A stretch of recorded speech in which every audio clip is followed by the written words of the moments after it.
여러분 안녕하세요. 마술처럼 세금을 줄여주는 마세TV입니다. 오늘 종부세 관련된 기사가 있어서 같이 한번 생각해 볼 내용이 있어 가져와 봤습니다. 자, 억울한 종부세 줄어든다. 상속주택 제외 방안 검토. 이렇게 제목이 나온 기사인데요. 개인적으로는 검토한다면 이 부분까지 같이 했으면 좋겠다라는 의견도 조심스럽게 한번 말씀드려 보고자 합니다. 자, 먼저 기사부터 같이 볼까요? 억울한 종부세 줄어든다. 상속주택 제외 방안 검토. 13일 정부 당국에 따르면 기획재정부는 이런 내용 등을 담은 종부세법 시행령 개정안을 내부 검토하고 있다. 주택가격 상승과 공시가격 현실화, 세율 인상 등으로 종부세 부담이 커진 상황에서 예상치 못한 주택 상속으로 개인의 종부세 부담이 폭증하는 억울한 상황을 최소화하고자 하는 취지다. 그래서 정부는 구체적으로 상속주택 산정 제외 요건인 소유 지분율 20%와 소유 지분율에 해당하는 공시가격 기준선 3억 원을 상향 조정하는 방안을 검토 중이다. 또한 이 두 가지 조건을 모두 충족해야 하는 요건을 둘 중 하나만 충족하면 되는 방식으로 바꿀 수도 있다고 이야기를 하고 있습니다. 완화시켜 주겠다라는 거죠. 상속주택을 종부세 중과 대상 주택에서 제외하는 거에 대한 기준을 좀 더 완화시켜 주겠다. 조선일보에서도 같은 날 동일한 내용의 기사가 나왔습니다. 종부세에서 빼주는 상속주택 많아진다. 취지는 동일해요.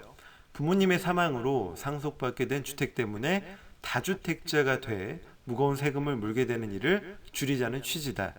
14일 기획재정부 관계자는 종합부동산세 과세 대상 주택수에 포함되는 상속주택 기준이 피상속인 입장에서 너무 과도하다는 지적이 나와 개편 방안을 검토하고 있다고 밝혔다. 앞에 기사와 동일하죠. 중간에 있는 내용을 좀 같이 한번 살펴볼게요. 이런 내용이 있습니다.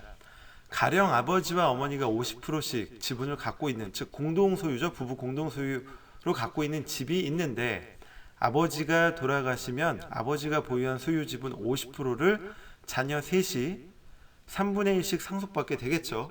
이 경우 현행 종부세법 시행령은 자녀가 33.3%를 상속받은 것으로 보고 자녀가 보유한 주택수로 친다. 하지만 주택 전체 대비 소유 비율인 16.7%로 매겨야 한다는 지적이 나온다. 기획재정부는 내부 검토를 거쳐 개편 방안이 확정되면 내년 초 세법 시행령 개정 때 이 내용을 담는 방안을 검토하고 있다라고 나왔는데요. 개인적으로 이 부분이 좀 오류가 아닌가 싶어요. 왜 그러냐면 올해 초 유권 해석이 나온 게 있습니다. 자, 사건 번호 기준 2021 법령 해석 재산 8번 2021년 1월 28일에 나온 내용인데요. 종합부동산세법 시행령 제4조의 2 제3항 1호 감옥에 따른 주택에 대한 소유 지분율이 20% 이하일 것의 요건은 상속받은 주택 전체에 대한 상속인의 소유 지분율에 의해 판정하는 것임이라고 결론을 내렸습니다. 자, 질문 같이 볼게요. 사실관계를 좀 같이 볼까요? 2013년 9월 24일 조정 대상 지역에 소재한 아파트에 대한 피상속인 소유 지분 2분의 1을 자녀 3명이 협의 분할하여 공동으로 각각 3분의 1씩 상속받음. 아파트의 2020년 기준 시가는 8억 1,300만 원이며 자녀 3명은 쟁점 아파트에 각 6분의 1 지분을 가지고 있음. 자, 질문입니다.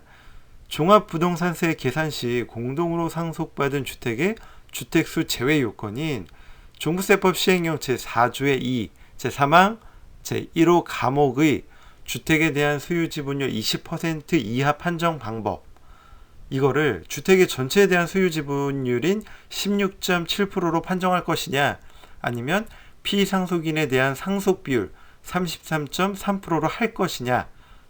앞에 기사 내용하고 동일하죠. 이것에 대해서 이렇게 회신을 했습니다.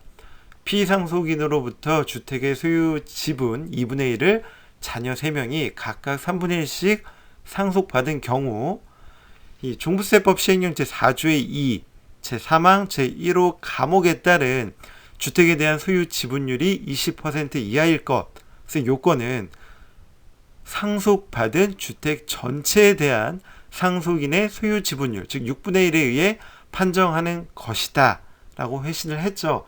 이미 나온 결론임에도 불구하고 뭐 개정을 해서 좀 더 명확하게 해주면 좋은 거겠죠.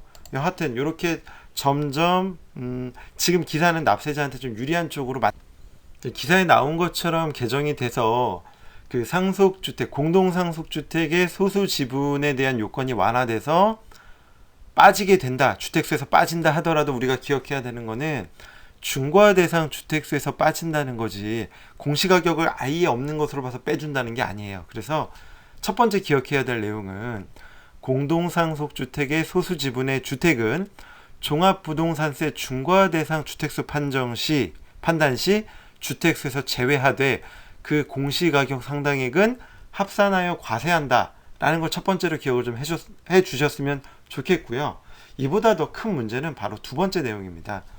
공동상속주택의 소수 지분에 해당이 되고, 그래서 이 공동상속주택의 1주택자가 된다 하더라도 우리 종부세법에서 1세대 1주택자면 이제 9억에서 11억까지 공제를 해주죠. 그러니까 공시가 11억까지는 종부세가 없는 것으로 좀 더 이렇게 상향이 됐음에도 불구하고 이 소수 지분을 갖고 있으면 1세대 1주택 11억 공제 적용은 불가능하다라는 걸 꼭 기억하셔야 돼요. 요거를 좀 잘못 이해하고 계신 분들이 계세요. 즉 소수 지분이어서 주택수에 빠지기 때문에 나는 11억까지 공제가 돼. 그렇지 않습니다. 이 양도세도 마찬가지고 종부세도 마찬가지예요. 중과 대상 주택수 판정 시에서만 빠지는 거지 그 이상도 아니라는 거죠. 그래서 뭐 상속이 발생하지 않았다라면, 그리고 내가 대략 공시가 11억 상당, 뭐 시세 16억에서 18억 뭐 이 정도 되겠죠. 이런 집 한 채를 갖고 있다라면 종부세 부담이 없는, 즉 종부세를 내지 않아도 되는 상황이지만 갑자기 상속이 발생을 해서 그 상속주택의 소수 지분을 받게 되면 내가 지금까지 11억 공제라서 안 내던 종부세가 6억만 공제되기 때문에 생각지 못했던 종부세를 내야 하는 상황이 올 수도 있는 거죠. 그래서 뭐 이제 이 상속주택 관련된 부분에 대한 검토를 한다라면 이 부분도 좀 같이 검토를 해주면 좋지 않을까 싶어요. 그러니까 뭐 물론 그 상속주택이 특히 고가의 상속주택이라면 부의 세대 이전이기 때문에 좀 형평성이 안 맞을 수는 있겠지만 이 상속이라는 거는 내가 예측 가능한 상황이 아닌 것이고 이것 때문에 피해를 보는 사람들이 생기면 안 되니까 일정 기간 안에 양도한다거나 뭐 그런 특례 규정을 만들어서 이 매도하는 쪽으로 좀 유도하면 시장에 좀 더 매물이 나오고 시장이 좀 더 활성화되는 쪽으로 갈 수 있지 않을까. 구체적인 건 이제 기재부 계신 분들이 하겠지만 이 상속주택으로 인해 소수지분을 받았을 때 무조건 그 다음 해부터 이제 11억 공제를 없애는 게 아니라 일정 기간 좀 유예를 주는 것도 한번 같이 검토를 해주시면 좋지 않을까 개인적으로 한번 생각을 해봤습니다. 자, 도움이 되셨나요? 도움이 되셨다면 구독, 좋아요 눌러주시기 바랍니다. 지금까지 마술처럼 세금을 줄여주는 마세TV였습니다. 감사합니다.